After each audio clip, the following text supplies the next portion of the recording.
Você liga a televisão, tem alguém falando de Jesus. Liga o rádio, tem alguém falando de Jesus. Vai numa igreja, alguém fala de Jesus. Vai num pequeno templo, fala de Jesus. Fala-se de Jesus hoje em todo lugar, 24 horas por dia. E há alguns pregadores que estão 6 horas por dia na televisão dizendo, eu conheço Jesus. Ouça-me. Jesus é assim, é assim, é assim, ele faz assim, assim, assim, assim. Conheça o Jesus que eu conheço. E aí ele faz adeptos. E as pessoas vão ouvi-lo. Enche os templos, multidões. Aí ele diz, lá existem curas. Jesus vai curar hoje à tarde, às 3 da tarde, na rua tal e tal. As pessoas vão lá. Então, a cura, a libertação, com horário fixo. Esse Jesus já começa a desconfiar. Um Jesus que faz cura às 3 horas, no templo tal, com horário marcado, dia tal e tal, só aquele pregador, eu desconfio. Não é o dos evangelhos.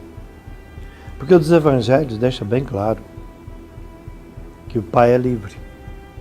Seja feita a vossa vontade, na terra como no céu. Pai, se possível passar de mim esse cálice sem que eu beba, tudo bem, mas se não é possível, faça-se a tua vontade. Jesus manda orar no Pai Nosso. Glorificado seja o teu nome, seja feita a tua vontade. Então é Deus que decide. O milagre é dele. Como é que eu vou marcar horário? Então eu já desconfio desse Jesus e desse pregador. Aí vem alguém e me diz assim, como uma senhora me perguntou esses dias, no santuário lá, onde eu ia celebrar, essa vai ser missa de libertação? Eu olhei para ela,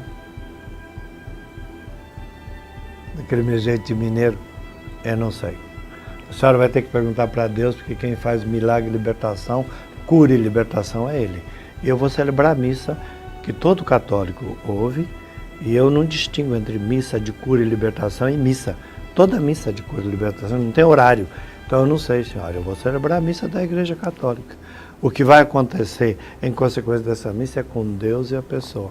Eu não marco para Deus a hora do milagre. Ela parou e entendeu. Então a gente vai falando frases e depois não procura explicar, aí dá confusão.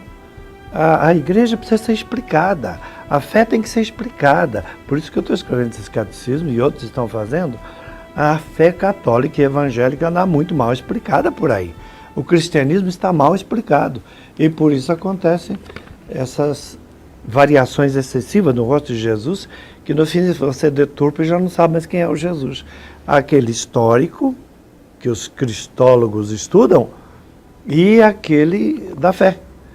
E aí, foi por isso que eu escrevi esse livro. O senhor falou de conhecer a igreja, eu li no seu site um artigo recente, Catequese a Longo Prazo. É um desafio tanto para nós, leigos, e para os sacerdotes também, né? Acho que tudo aquilo que é muito apressado começa a apresentar defeitos funcionais e estruturais. Faça uma casa depressa demais, faça um prédio depressa demais, pinta um quadro assim depressa demais, e você vai começar a ver tanto defeito, porque você não teve tempo de assimilar a arte que você foi construindo, nem o edifício. Pessoa é a mesma coisa.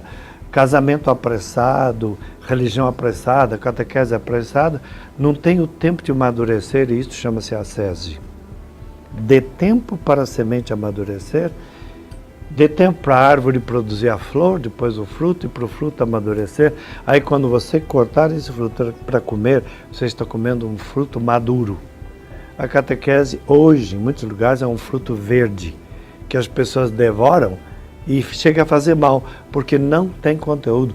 Um grande número de catequistas não lê o catecismo da Igreja Católica.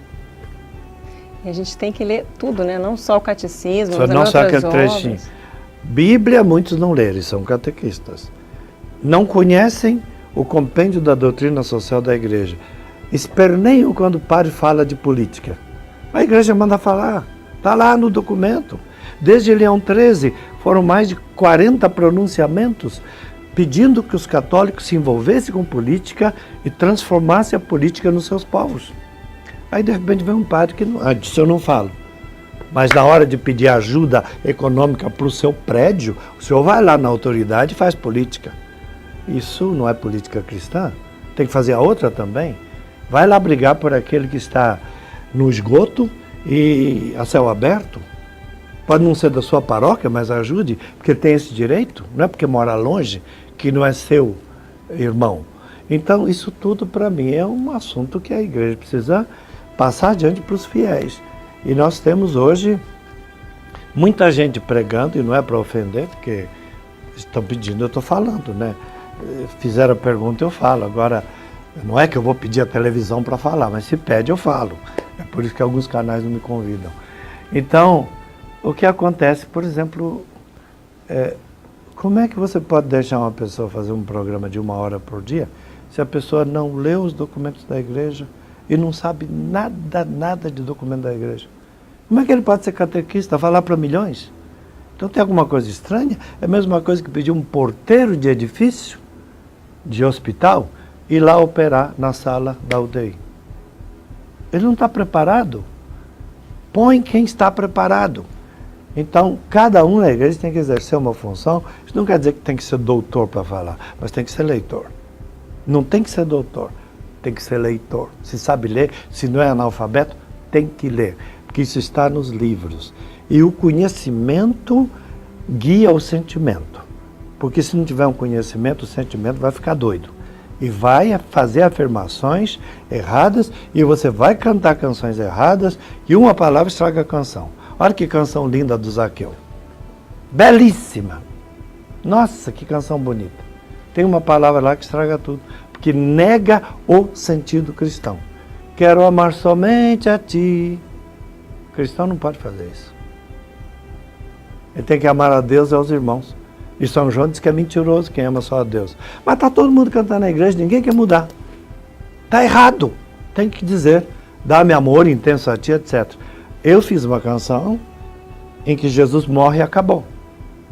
Muitos anos depois, um bispo me falou, tem que mudar essa canção. Muito sério, muito bem. E olha que eu sou professor de comunicação. Tá certo, seu bispo. Vamos orar. Fiz uma quinta estrofe para um certo Galileu e agora tem 6 dogmas a mais cantados. Por quê? Vamos corrigir, qual é o problema? E tem gente, tem cantor aí que não admite corrigir a música dele. Como se ele soubesse tudo, nós todos erramos. Na hora que alguém me disser que tua música está errada, me prove, eu vou lá e mudo amanhã. Não tenha dúvida, estou a serviço. Eu acho que está havendo um pouco de empáfia, de orgulho. Fiz uma coisa na qual ninguém pode mexer. Por que não pode? A igreja pode. A igreja pode me mandar parar de cantar a hora que ela quiser. Meus superiores podem a qualquer momento dizer, pare de pregar. Um bispo pode me dizer, na minha diocese você não entra. A igreja tem autoridade e eu estou a serviço dela. Então, tudo bem, um diretor de televisão pode me dizer, na minha televisão você não fala. Sim, a televisão é dele, lógico, o cavalo é dele, mas os arreios e a espora são meus. Eu vou para outro lugar, se for o caso. E se não tiver lugar nenhum para mim, para pregar a palavra de Deus, lá fora, na mídia, eu estou há 40 e poucos anos, gente, eu tenho recurso. Dá para pregar numa favela, dá para ser padre numa igrejinha pequenininha, dá para ir no hospital cuidar de enfermos. Tem muito lugar onde um padre pode atuar como padre. Não precisa ser na mídia. Se a mídia não me quiser, tem quem me queira. A mídia é um instrumento. E esse instrumento não é fundamental na minha vida. Não fui eu que escolhi televisão. Não fui eu que escolhi o rádio. Não fui eu que escolhi gravar. Me procuraram e pediram, como vocês me chamaram aqui. Então eu vou. Na hora que não me chamarem mais, eu tenho tanta coisa para fazer. Tem livros para ler, para estudar. Graças a Deus, eu sou um homem de muitos recursos e descobri que ser padre não é diante de holofote que você é mais padre. Você é mais padre quando está diante de quem precisa. Eu estou terminando um livro que chama-se Um Entre Bilhões.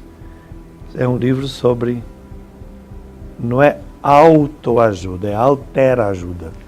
E esse livro deve estar pronto em pouco tempo. É o que mais falta na nossa sociedade. O outro. Meu euzinho assim, e o outro. Porque depois do meu eu, todo mundo é outro. E o mundo não pode dançar como eu toco. Eu é que tenho que dançar a música de Deus e do mundo. Primeiro é de Deus, mas depois é do mundo também, porque o mundo tem muita coisa boa.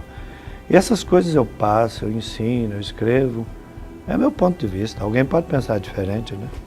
Pode aparecer um padre, um pregador, um pastor que diga, não, o indivíduo tem que se realizar primeiro ele, depois os outros. Aí eu folhei meu evangelho e digo, não está aqui não. Primeiro eu, depois os outros, não está aqui não. Mas eu escuto isso às vezes. Então eu falo.